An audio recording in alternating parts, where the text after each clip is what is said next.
Assalamualaikum warahmatullahi wabarakatuh. Yang saya hormati Bapak Yusuf Iskandar selaku dosen pengampu mata kuliah Riset Pemasaran. Izinkan saya Likus Manugrah untuk mempresentasikan tentang pembuatan artikel jurnal pemasaran. Yang akan saya bahas dalam presentasi ini adalah yang pertama, grand theory, middle theory, dan applied theory. Terus yang kedua ada definisi, dimensi, dan indikator. Yang ketiga ada pembuatan kuesioner. Yang keempat ada analisis deskriptif. Yang keenam ada mengolah data di SPSS. Yang ketujuh interpretasi data. Yang kedelapan latar belakang dan tinjauan pustaka. Dan yang kesembilan cara publikasi jurnal. Oke, grand theory. Grand theory merujuk pada teori-teori yang bersifat sangat abstrak dan luas, mencakup konsep-konsep umum dan prinsip-prinsip fundamental yang dapat diterapkan pada berbagai bidang. Grand theory biasanya memberikan pandangan global terhadap suatu fenomenal, tanpa terlalu memperdalam konteks tertentu. Contohnya adalah selanjutnya middle theory. Middle theory atau sering disebut juga sebagai teori menengah, berada di tingkat abstraksi yang lebih rendah dibandingkan grand theory. Teori ini mencoba menghubungkan konsep-konsep umum dari grand theory dengan fenomena yang lebih spesifik dalam suatu domain pengetahuan tertentu. Middle theory seringkali memberikan pandangan yang lebih terperinci dan diterapkan pada konteks atau situasi tertentu, tetapi tetap bersifat umum. Lalu selanjutnya ada applied theory. Applied theory atau teori ketangkapan adalah tingkat teori yang paling konkret dan spesifik. Teori ini langsung diterapkan pada situasi atau masalah nyata dengan tujuan memberikan solusi praktis. Applied theory biasanya mengintegrasikan konsep-konsep dari middle theory atau grand theory ke dalam konteks yang lebih khusus dan memiliki aplikabilitas langsung dalam praktik. Contohnya adalah teori manajemen yang... Oke, perbedaan dari grand theory, middle theory, dan applied theory. Grand theory ini adalah teori yang luas dan abstrak, menjelaskan fenomena sosial yang luas dan kompleks. Contohnya teori motivasi Maslow dan teori perilaku konsumen. Lalu middle theory, ini adalah teori yang lebih spesifik dan terukur, menghubungkan teori grand theory dengan fenomena yang lebih spesifik. Contohnya teori sikap perilaku dan teori pengaruh sosial. Selanjutnya ada applied theory. Applied theory adalah teori yang siap diaplikasikan untuk memecah masalah praktis. Contohnya teori penerapan harga, teori promosi. Lalu pencarian teori. Cara mencari grand teori. Yang pertama, gunakan sumber literatur yang relevan, seperti buku, jurnal, atau artikel ilmiah. Selanjutnya, cari teori yang memiliki cakupan luas dan abstrak. Selanjutnya, pastikan teori tersebut dapat menjelaskan fenomena sosial yang lebih luas dan kompleks. Lalu, cara mencari middle teori. Pertama, gunakan sumber literatur yang relevan, seperti buku, jurnal, atau artikel ilmiah. Lalu yang kedua, cari teori yang memiliki cakupan lebih spesifik atau terukur. Lalu yang ketiga, pastikan teori tersebut dapat menghubungkan grand teori dengan fenomena yang lebih spesifik. Lalu yang ketiga ada cara mencari applied teori. Gunakan sumber literatur yang relevan, seperti buku, jurnal, atau artikel ilmiah. Lalu selanjutnya cari teori yang siap diaplikasikan untuk memecah masalah praktis. Selanjutnya pastikan teori tersebut dapat digunakan untuk mengembangkan strategi atau solusi yang efektif. Selanjutnya ada definisi, dimensi, dan indikator. Penentuan definisi, dimensi, dan indikator adalah langkah penting dalam penelitian kuantitatif. Definisi, dimensi, atau indikator yang jelas dan tepat akan membantu peneliti dalam mengumpulkan data yang akurat dan valid. Langkah-langkah penentuan definisi, dimensi, atau indikator adalah sebagai berikut. Yang pertama, memahami konsep yang akan diukur. Yang kedua, membagi konsep menjadi dimensi. Yang ketiga, menentukan definisi dimensi. Yang keempat, menentukan indikator. Lalu yang kelima, memvalidasi definisi dimensi atau indikator. Contoh, konsepnya kepuasan konsumen. Dimensinya adalah kepuasan terhadap kualitas produk, kepuasan terhadap harga, dan kepuasan terhadap pelayanan pelanggan. Definisi dimensi, kepuasan terhadap kualitas produk adalah tingkat perasaan konsumen terhadap kualitas produk yang telah mereka beli berdasarkan aspek-aspek seperti fungsionalitas, desain, dan daya tahan. Lalu kepuasan terhadap harga adalah tingkat kepuasan konsumen terhadap harga produk yang telah mereka beli berdasarkan aspek-aspek seperti kesesuaian dengan kualitas, nilai yang ditawarkan, dan persaingan harga. Lalu selanjutnya kepuasan terhadap pelayanan pelanggan adalah tingkat perasaan konsumen terhadap pelayanan pelanggan yang mereka terima berdasarkan aspek-aspek seperti keramahan, kecepatan, dan ketepatan. Indikatornya adalah yang pertama kepuasan terhadap kualitas produk. Produk ini sesuai dengan kebutuhan. Selanjutnya produk ini berfungsi dengan baik. Lalu produk ini memiliki desain yang menarik dan produk ini tahan lama. Untuk kepuasan terhadap harga, ada harga produk ini wajar, produk ini bernilai untuk uang yang dikeluarkan, dan harga produk ini bersaing. Lalu selanjutnya kepuasan terhadap pelayanan pelanggan. Indikatornya staf pelayanan pelanggan ramah dan membantu. Staf pelayanan pelanggan cepat menanggapi pernyataan dan permintaan Anda. Lalu staf layanan pelanggan dapat menyelesaikan masalah Anda dengan cepat dan efisien. Ini contohnya sumbernya dari Kotler dan Philip. Lalu pembuatan kuesioner. Yang pertama, tentukan tujuan penelitian terlebih dahulu, lalu identifikasi variabel yang diukur. Lalu yang ketiga, buat kisi-kisi kuesioner. Yang keempat, tes kuesioner Anda. Dan yang kelima, membuat kuesioner. Pertanyaan kuesioner. Pertanyaan yang baik adalah pertanyaan yang pertama, jelas dan ringkas. Pertanyaan harus mudah dipahami dan oleh responden. Lalu selanjutnya relevan dengan tujuan penelitian. Pertanyaan harus berkaitan dengan variabel-variabel yang ingin Anda ukur. Lalu selanjutnya objektif. Pertanyaan harus dirancang untuk menghindari bias. Contoh pertanyaan tertutup. Pertanyaan tertutup meminta responden untuk memilih jawaban dari daftar pilihan yang telah disediakan. Pertanyaan tertutup mudah dianalisis dan dapat digunakan untuk mengumpulkan data kuantitatif. Contohnya berapa usia Anda, berapa sering Anda membeli produk mereka. Lalu selanjutnya contoh pertanyaan terbuka. Pertanyaan terbuka meminta responden untuk memberikan jawaban sendiri. Pertanyaan terbuka dapat digunakan untuk mengumpulkan data kualitatif yang lebih mendalam. Contoh, apa yang Anda suka tentang produk mereka? Apa yang akan Anda ubah tentang merek produk A? Lalu selanjutnya, contoh kuesioner dari kepuasan terhadap kualitas produk. Yang pertama, apakah produk ini sesuai dengan kebutuhan Anda? Lalu, apakah produk ini berfungsi dengan baik? Apakah produk ini memiliki desain yang menarik? Dan apakah produk ini tahan lama? Untuk yang kepuasan terhadap harga, pertanyaannya bisa apakah harga produk ini wajar? Apakah produk ini bernilai untuk uang Anda? Lalu, apakah harga produk ini bersaing? Untuk kepuasan terhadap pelayanan pelanggan, pertanyaannya bisa apakah staf pelayanan pelanggan ramah dan membantu, apakah staf pelayanan pelanggan cepat menanggapi pertanyaan dan permintaan Anda, bisa juga apakah staf pelayanan pelanggan dapat menyelesaikan masalah Anda dengan cepat dan efisien. Untuk komentar atau saran, apakah adalah hal lain yang ingin Anda sampaikan tentang produk atau jasa kami, bisa kayak gitu sih. Lalu selanjutnya ada analisis deskriptif. Analisis deskriptif adalah proses pengumpulan untuk penyajian dan analisis data untuk menggambarkan karakteristik suatu kumpulan data. Analisis deskriptif dapat digunakan untuk data kuantitatif maupun kualitatif. Dalam riset pemasaran, analisis deskriptif sering digunakan untuk memahami karakteristik responden, produk atau layanan diliti. Tips untuk analisis deskriptif dengan SPSS. Berikut adalah beberapa tips untuk melakukan analisis deskriptif dengan SPSS. Yang pertama, pilih variabel yang tepat untuk dianalisis. Pastikan untuk memilih variabel yang sesuai dengan tujuan analisis deskriptif Anda. Lalu pahami arti statistik deskriptif. Sebelum menggunakan statistik deskriptif, pastikan untuk memahami arti statistik deskriptif tersebut.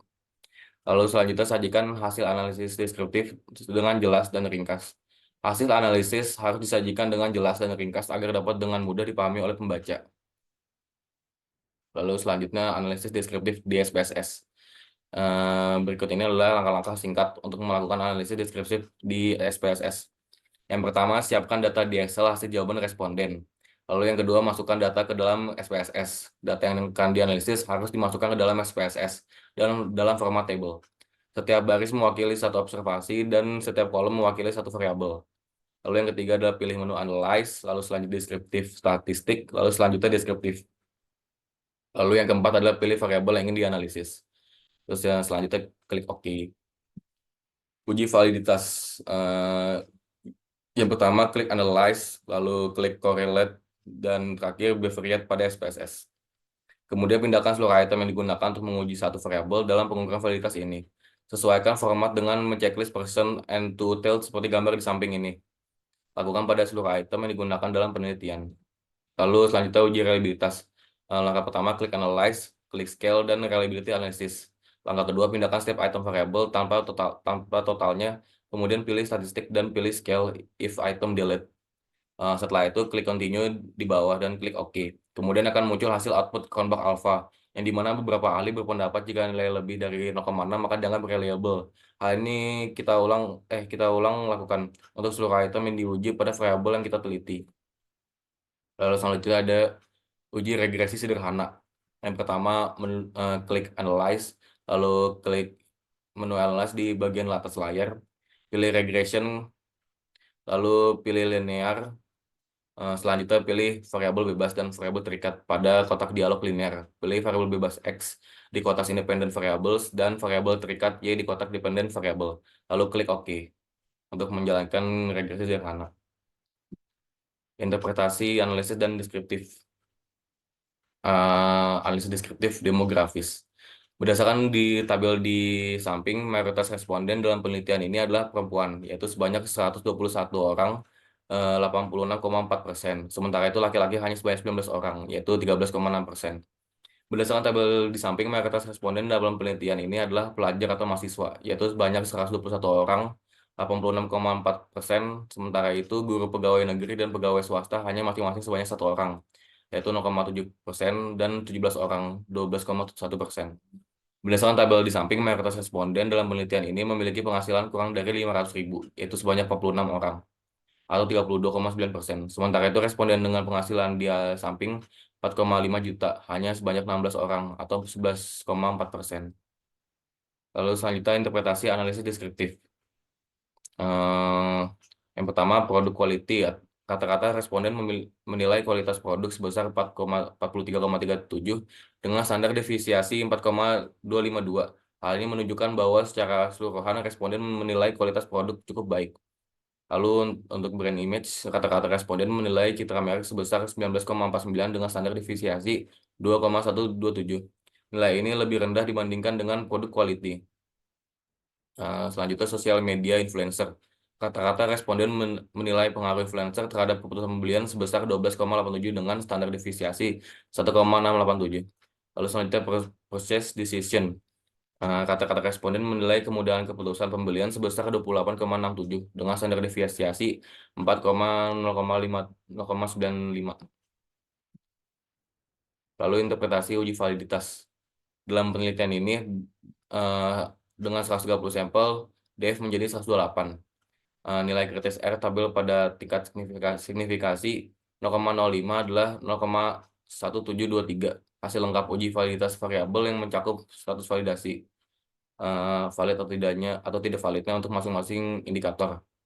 Dari analisis tabel di samping dapat disimpulkan bahwa setiap item atau pertanyaan pada masing-masing variabel menunjukkan nilai korelasi atau R hitung yang lebih besar dari nilai korelasi kritis atau R tabel sebesar 0,1723 serta memiliki tanda positif.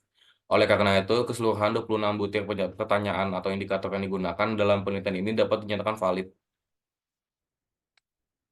Lalu selanjutnya, interpretasi uji reliabilitas. Eh, Sesuai pada gambar di samping, uji reliabilitas dilakukan terhadap item pertanyaan yang dinyatakan valid. Variabel dikatakan reliable jika nilai kelompok alfa lebih besar dari 0,6.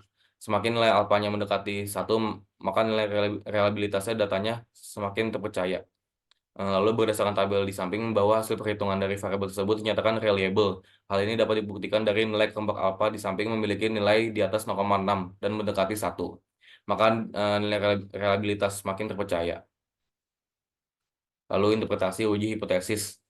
Dalam pengujian hipotesis ini menggunakan uji F dengan melihat nilai signifikansi. Apabila nilai signifikansi kurang dari 0,05, maka variabel independen berpengaruh terhadap variabel dependen.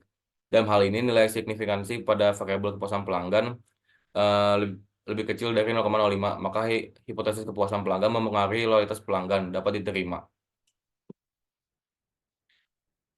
Lalu selanjutnya, interpretasi koefisien determinasi. Koefisien determinasi atau R2 dapat dalam penelitian ini digunakan untuk mengukur kontribusi variabel independen terhadap variabel dependen. Dalam hal ini, nilai R2 sebesar 0,470, maka variabel kepuasan pelanggan berpengaruh terhadap loyalitas pelanggan sebesar 47%, sedangkan sisanya dipengaruhi oleh faktor lainnya. Lalu selanjutnya, membuat latar belakang. Yang pertama, mulailah dengan menyajikan gambaran umum tentang fenomena atau masalah yang akan diteliti. Lalu selanjutnya, jelaskan mengapa fenomena atau masalah tersebut penting untuk diteliti. Lalu uraikan hasil penelitian sebelumnya yang relevan dengan penelitian Anda. Lalu yang terakhir, kesimpulan dari latar belakang penelitian dengan pernyataan yang jelas dengan urgensi penelitian Anda. Lalu selanjutnya, membuat tinjauan pustaka. Yang pertama, mulailah dengan mengidentifikasi topik yang akan dibahas dalam tinjauan pustaka ini. Lalu yang kedua, lakukan pencarian literatur yang relevan dengan topik Anda. Lalu yang ketiga, klasifikasikan literatur yang Anda temukan berdasarkan tema atau topik. Lalu yang keempat, ringkas dan analisis penelitian sebelumnya yang relevan dengan penelitian Anda. Lalu yang kelima, simpulkan tinjauan pustaka dengan pernyataan yang jelas tentang hubungan antara penelitian Anda dengan penelitian sebelumnya. Contoh dalam artikel. Berikut adalah contoh dari tinjauan pustaka. Topiknya pengaruh influencer terhadap keputusan pembelian. Literatur yang relevan, penelitian tahun 2022 oleh peneliti menemukan bahwa influencer memiliki pengaruh yang signifikan terhadap keputusan pembelian konsumen.